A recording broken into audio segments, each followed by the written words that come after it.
Bonjour à tous, moi c'est Guillaume et je suis très heureux de vous retrouver dans cette vidéo d'analyse de marché. Nous sommes aujourd'hui le lundi 12 mai 2025. Bitcoin s'échange aux alentours des 104 600 dollars en légère progression de 1%. ETH, lui, est en progression de 4,06% et s'échange aux alentours des 2560 dollars. Et on peut voir que le Moudeng nous a fait une dinguerie puisqu'il a fait une progression de 110 dollars sur les dernières 24 heures. Avant de passer sur Bitcoin et SUI qui sont les analyses du jour, faisons rapidement le tour sur le marché des altcoins. On peut voir qu'il y a une grosse perf sur les alts. Donc plus 78% pour le Pi, le WIF à plus 42, le CAS plus 22, le Form qui performe à plus 13,8. L'ensemble du marché est dans le vert et ça fait franchement plaisir. Passons maintenant sur les annonces économiques.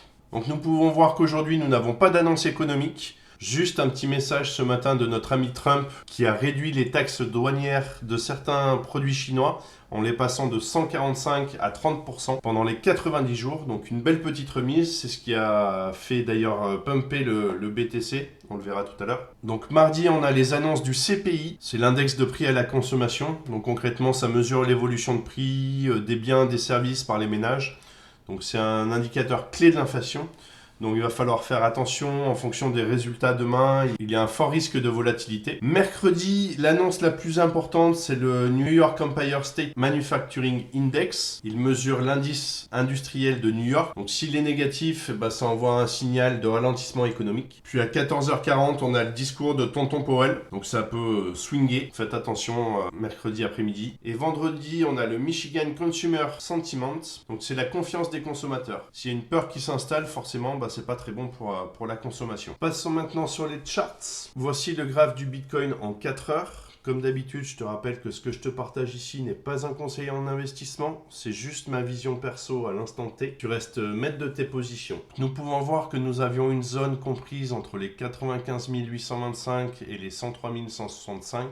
Que cette zone a été complètement overshootée, puisqu'à l'heure actuelle, le cours est à 105 700. Il faudrait qu'on descende sur une unité de temps inférieure pour essayer de trouver les prochaines zones qui pourraient arriver sur Bitcoin. Donc si on passe sur du 1 heure concrètement, on pourrait aller chercher une nouvelle zone, donc qui pourrait être celle-ci et qui nous amènerait sur des targets comprises entre 105 761 qu'on vient de toucher à l'instant, avec une zone best price comprise entre les 107 532 et les 108 248, avec une zone moonbag sur les 109 785. Donc on fera attention, on peut quand même avoir une divergence sur cette zone là, mais voilà, prochaine zone sur ces targets là. À voir ce que ça va donner, parce que du coup on sera en concurrence directe avec le dernier ATH. Donc est-ce qu'on va avoir un double top? Du coup, à voir si on casse l'ATH ou si on se fait rejeter directement. On passe maintenant sur le SUI qui m'a été proposé par la communauté sur Telegram. Si toi aussi tu veux nous rejoindre, tu as les liens en description. Donc sur le SUI, on peut voir qu'on a une target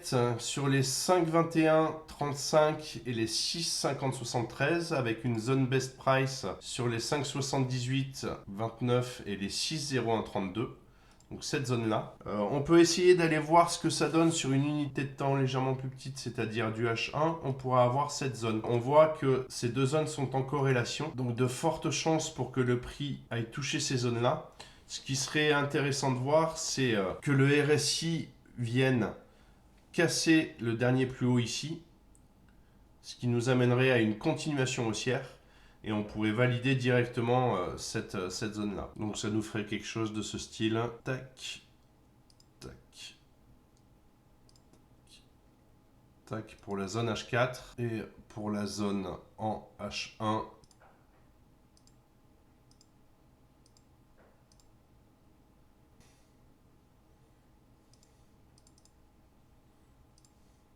Je le change de couleur pour que ce soit un peu plus visible. Voilà, on pourrait avoir quelque chose de ce style-là. Voilà pour les analyses techniques du jour. Donc on a une semaine assez technique avec les CPI demain, donc on reste bien focus si vous tradez. Et n'oublie pas, le marché ne te doit rien, c'est à toi de gérer ton risque. Si tu as aimé le format, pense à t'abonner et à liker la vidéo, ça fait super plaisir et surtout ça soutient le travail qu'on fait ici. Et si tu veux qu'on analyse une crypto ensemble dans les prochaines vidéos, n'hésite pas à la proposer en commentaire de cette vidéo. Allez, on se retrouve très vite pour une nouvelle vidéo. D'ici là, prends soin de toi et tes cryptos. Ciao!